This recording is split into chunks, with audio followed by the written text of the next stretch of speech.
Hey, it's Cory, Boldroff, the real estate guy, doing this month's monthly market update. As always, I do this so that you guys can be informed with real stats and facts and get through the fear mongering and misinformation that is out there. So with no further ado, let's get into it.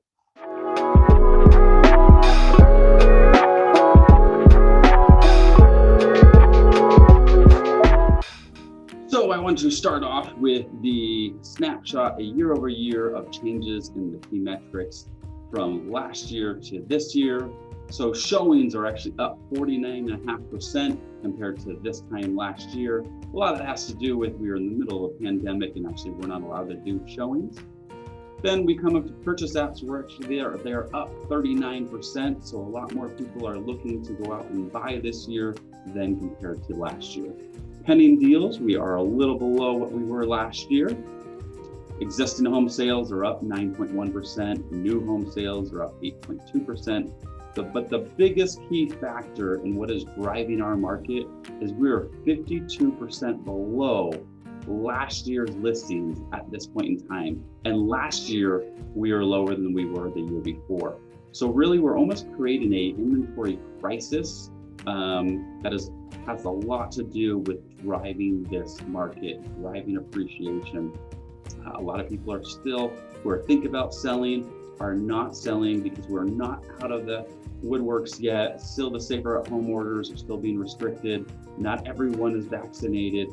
So there is a stat out there that 72% of people who are thinking about selling are not yet, just waiting. So we will have, in my opinion, an explosion, if not definitely an uptick in inventory based on the stats and the facts. So we're doing, all in all, we were doing a little bit better than we were last year. When we look at mortgage rates from January 2020 to today, we started at about 3.75 at the beginning of last year, and then they started to go down during the pandemic. We actually hit an all-time record low for a 30-year fix, right around 2.5%. And since the new year, we've slowly been ticking up. Now, where we're headed, we just don't know yet. Some of the experts out there are predicting around 3.75, maybe 3.5. Some others are predicting somewhere around 3.25 and staying relatively where we're at right now. But that part is unknown. So we will see where it takes us. To George Ratillo, a senior economist with Realtor.com, home sellers and home buyers have gotten really used to extremely low rates. Rates even in the 3% to 3.4% range remain extremely affordable by historical standards. The 40-year average is covered right around 7%. So we're half, if not even a little bit more than half, of where the historical average is. So still a great time to buy. Remember, interest rates affect your monthly payment more than sales price does. And right now, if you can get a 30-year fix, it'll secure your home for the future, no matter what rates do in the future to come. So when we look at one of the key indicators, like I said, that is driving this market is the year-over-year change in listings. So as I mentioned before, we're at 52% lower than we were this time last year.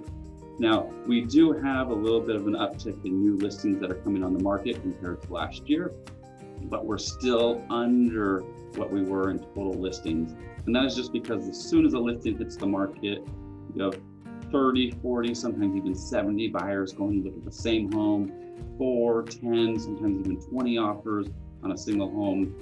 And that is therefore taking that home right off the market before we can actually get another one back on the market. Just a little shameless plug, I do specialize in off-market properties. Right now I have 10 off-market properties in the greater Southern California area. So if you are looking for a home, I might have it. It's not yet on the market. I do not double end it, so I welcome you to bring in your agent. If you are a client of mine, you either probably already know about it or let me know and I can match you up. When we look at the housing inventory across the nation, you can see that across the nation, almost everywhere except for New York, we're into the 40s and 50s. Some of them are even up almost to 60% lower than we were last year. And that is such a big stat because, again, a lot of people were not selling their homes during the pandemic. A lot of people were safer at home. orders. Some even real estate industries, or some even real estate professionals weren't deemed as essential, so they weren't even allowed to show homes, allowed to list homes in some states. So we look at California, as most of my clients are in California, we're at 41.3% lower inventory than we were this time last year. So if you are thinking about selling right now, might be the very, very best time to sell, because as we come to listing month, which is historically May, and definitely as we move further into the summer, more people get vaccinated, more sellers will be coming on the market. According to Dr. Lynn Fisher, Deputy Director of FHFA Division of Research and Statistics, housing prices nationwide record the largest annual and quarterly increase in the history of FHFA Historical Price Index. Low mortgage rates, pent-up demand from home buyers, a limited housing supply propelled every region of the country to experience faster growth in 2020 compared to a year ago, despite the pandemic. When we look at single-family housing units completed, so we look at new homes being built, in 2005, there was 4 consecutive years of record-setting number of units.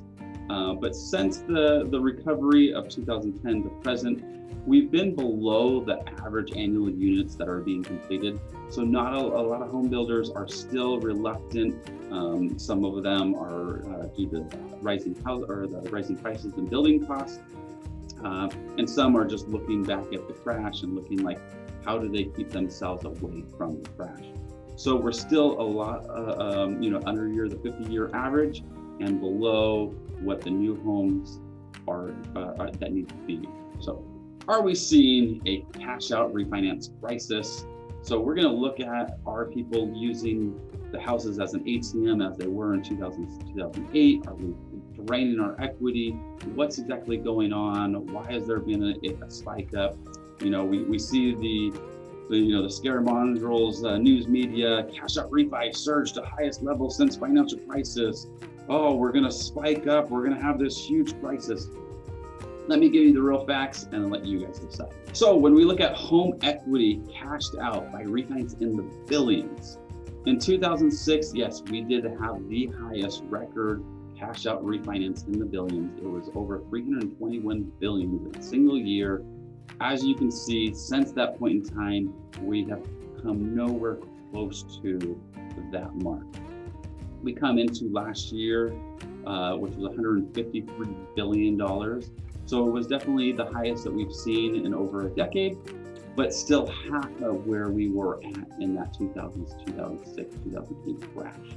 So we're a lot healthier. People are being a lot smarter, as well as there's been a lot more restrictions on how much cash you can pull out, making sure the borrower is, credit worthy and has a proof that they can make those payments.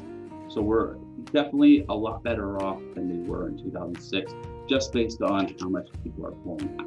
When we look at the tappable equity of U.S. mortgage holders surging, we look at tappable equity. That's the amount available for homeowners to access before hitting a maximum of 80% combined LTV, value ratio.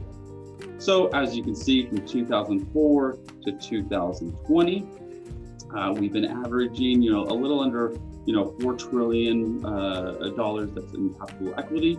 In 2020, we hit the highest we've hit in over 2 decades.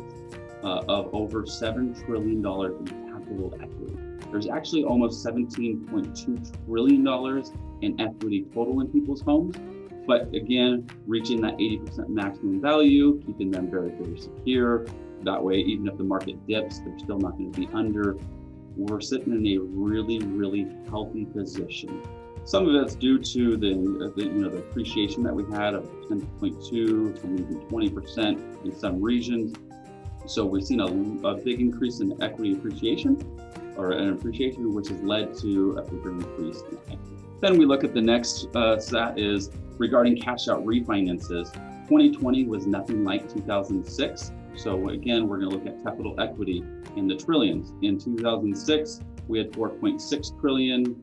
2020, we have 7.3 trillion. So almost double what we had in 2006. So we're a lot better off in how much equity that we're actually accessing and how much we have still available.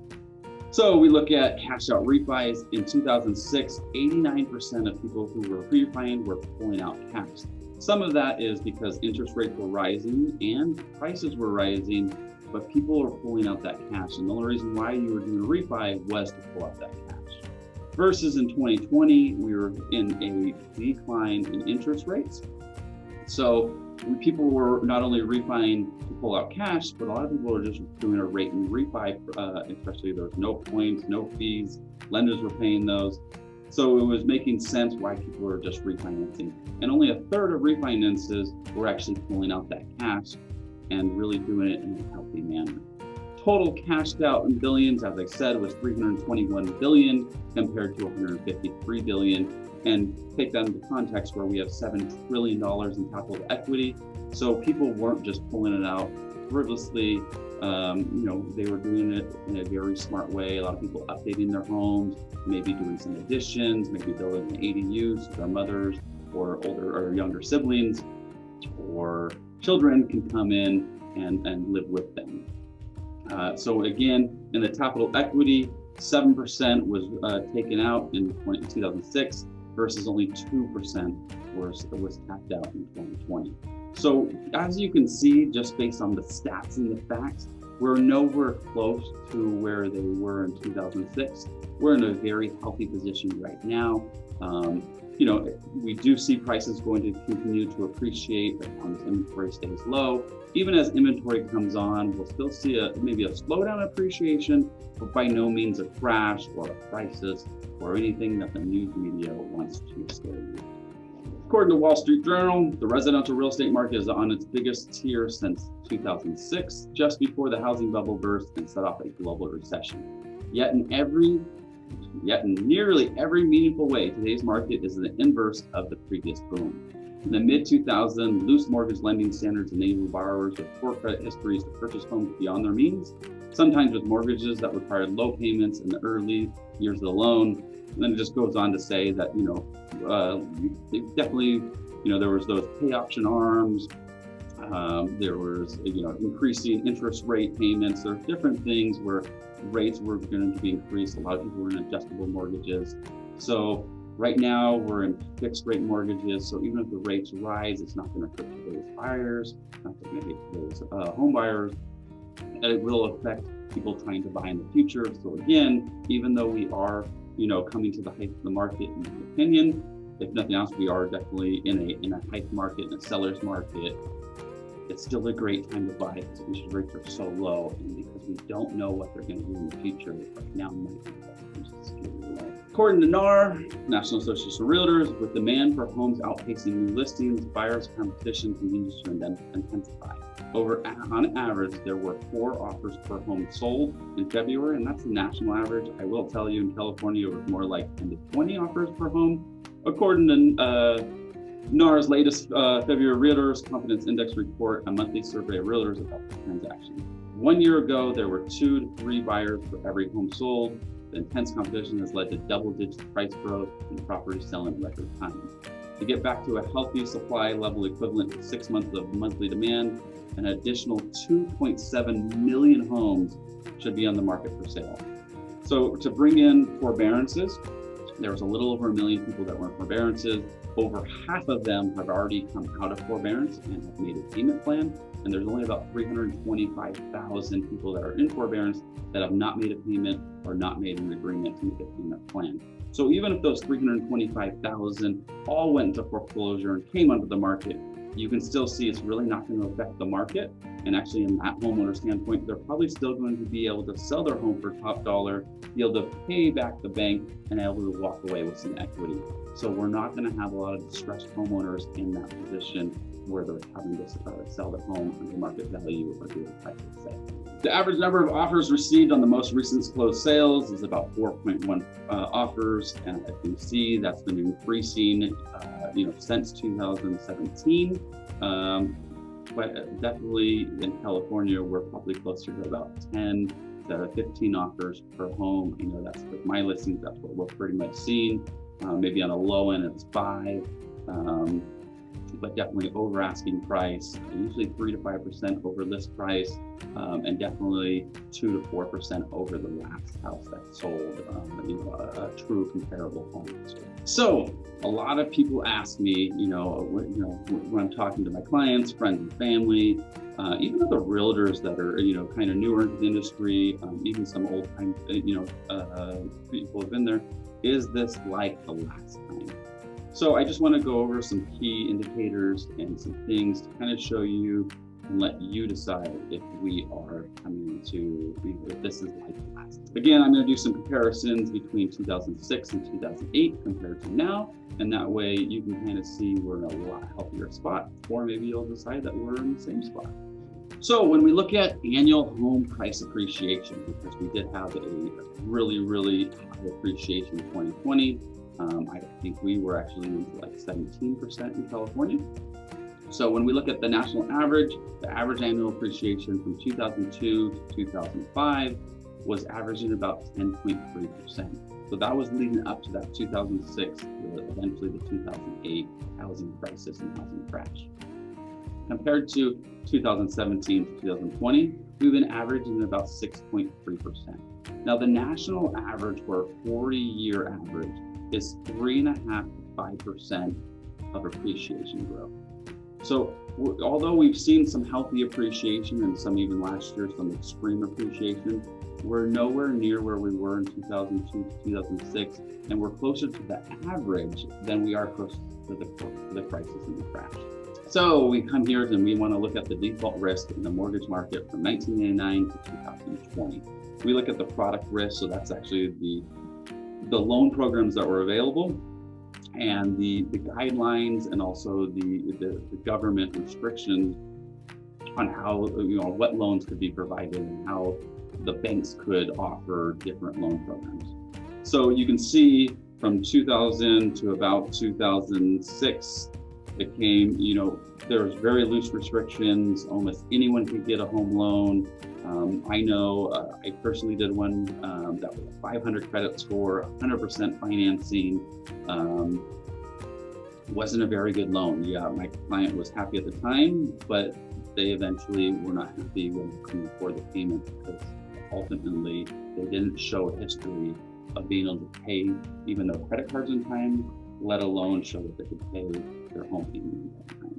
So as I've learned since 2004 to now, I want my buyers to be in a healthy situation, so that way they can be a client for life and not be pissed off at me for getting them into a loan that wasn't right for them. We come into, looking at coming into the 2006, the government got involved, put a lot more restrictions on them, the banks themselves put restrictions on them, and make sure that the buyer is just really able to afford the home loans that they're qualifying for. And even refinancing are pretty strict. Even if they've shown that they've been able to pay and probably could pull out cash to pay some more, they're still really, really strict. So you can see all the way up until now, there's almost no product risk, meaning that there's very, very few foreclosures. It's people are very, very credit worthy that they are getting loans to. And this also is limiting the borrower's risk of making it very healthy. So the borrower is less risk of falling into foreclosure, unless crisis event like a death, maybe a health crisis, maybe losing a job, something like that. But even then, either lenders are willing to work things out with them, or they're able to put their house in the market and not lose their house to go into the bank and losing their equity they built up. So when we look at months inventory of existing single-family homes for sale, when we are looking at 2004 to 2007, even though there were appreciations during that point in time, the inventory was increasing and sitting on the market. So we look at the average home that sits on the market and how long it sits on. 6 months is like a healthy, average time for a house to sit on the market. As you can see, in 2007, they were actually sitting on the market for about 9.6 months. Compared to 2007 to 2020, it started at 4 months, and now we're all the way down to 2.5 months. And people go, oh, houses are selling in 3 days. Believe it or not, there are still houses that do not sell. There are houses due to poor marketing, poor pricing, poor preparation that don't sell. Some people think, oh, I can do it for sale by owner. It sits on the market for 3 to 4 months, and then they realize they might need an expert to help them prepare the house, market it correctly, price it correctly, and just market or prepare that house correctly. So again, who your realtor does matter, and as you can see, homes still sit on the market, but right now we're in a lot healthier position than we were in that 2004 to 2008 crash. So according to Kushi, the Deputy Chief Economist at First American, it's not just a seller's market, it's a super seller's market. This is an incredibly competitive home buying environment. I will let you know, if you are looking to buy a home, be ready to compete, go over asking price. A lot of buyers are offering free rent back 60 days, and that way allows the seller to find their new home of choice and identify their home. Or if a seller has a new construction home, it allows that time to be built and to move out. So that is one of the things that is going on. Just be ready to compete, is all I can say. But it's still a great time to buy because interest rates are extremely low, and therefore you'll get a monthly payment that will be affordable to you. If you want me to run some numbers, just compare, waiting versus buying now, I can definitely do that for you. Just hit me up. So American home equity skyrockets. So the average gain in equity of mortgage homes is $26,300. I can tell you in California, it's about 10%, which is about $60,000 to $70,000 in equity gain in mortgage homes. The current average equity of mortgage homes is about $200,000, which is a very, very great spot to be. That means that even if there's a dip in most markets, even an extreme dip of 10%, homeowners are still going to be able to sell their home and walk away with cash flow equity, or be able to refinance or the cash out. It's a very healthy spot to be. 38.2% of all homes are owned free and clear. 60% own 50% or more, and over 90% own 20% or more. So again, we're a very, very healthy spot. So there's people that say we're in a foreclosure market, we're headed to crisis and doom, just aren't being educated with the real facts and stats. And there's been a 16.2% increase in equity, totaling over $1.5 trillion in equity that was gained in 2020. So as you can see, equity continues to grow, appreciation continues to help that growth. Low interest payments allow sellers and homeowners to put an additional equity payment down on their home. The year-over-year change home in equity, as you can see in California, like I said, it was around 60,000. My bad, 55,000. As you can see, the West Coast has a very, very strong average gain of equity. And then you move into the Midwest, which historically has just lower prices. So obviously they're not going to have as much gain in equity. And then you go over to the far East Coast, which has that same equity growth. I'd probably say New York is probably one of the ones that's just experiencing a lot of trouble. A lot of people are moving out of that city, taxes, regulation. A lot of people moving out of those high rises and figuring that they don't have to be in, the city anymore. People can work from home, people can work remotely. And I think people just have a different need in their housing. So that's also, caused people to move out of California, move out of those spots into more rural areas, cheaper affordable housing, and just kind of do that reset right now. And that's also kind of what I want to, just touch in why we're here. That a lot of homeowners right now are moving out of state. I think it's over 1 million people are moving out of California per year, and I bet it's even going to show a higher stat this year. People wanted the bigger home, didn't care about the property. Now, once we realize that no one wants to be cooped up inside, people want the bigger properties, a little bit more distance, arcade, going out to a little bit of suburban America. So it's really been helping drive the sales. In other states, as you can see, like Arizona is one of the hottest, fastest growing states that we have. And they're seeing increasing in prices, where a home you could probably buy for $400,000 maybe 2 years ago is now closer to $600,000 to $700,000. So you can see people are changing the demand and their needs in housing, and builders are starting to respond to that as well. We started getting away from building the single family residences and going more into townhomes and condos, and now they're going back to that. But we are seeing a lot more single family residences being built, but we are seeing a lot more single-story, single-family residences being built, and that has a lot to do with the elderly population starting to move from their big 2-story homes into the smaller, more manageable single-story homes, more manageable backyards, and things like that. So I wanted to, basically do this quote. Imagine a situation where I'm trying to fill a bathtub with water, but the drain's open. The faucet is on. Think of the faucet as being on as the flow of sales, listings, into the bathtub.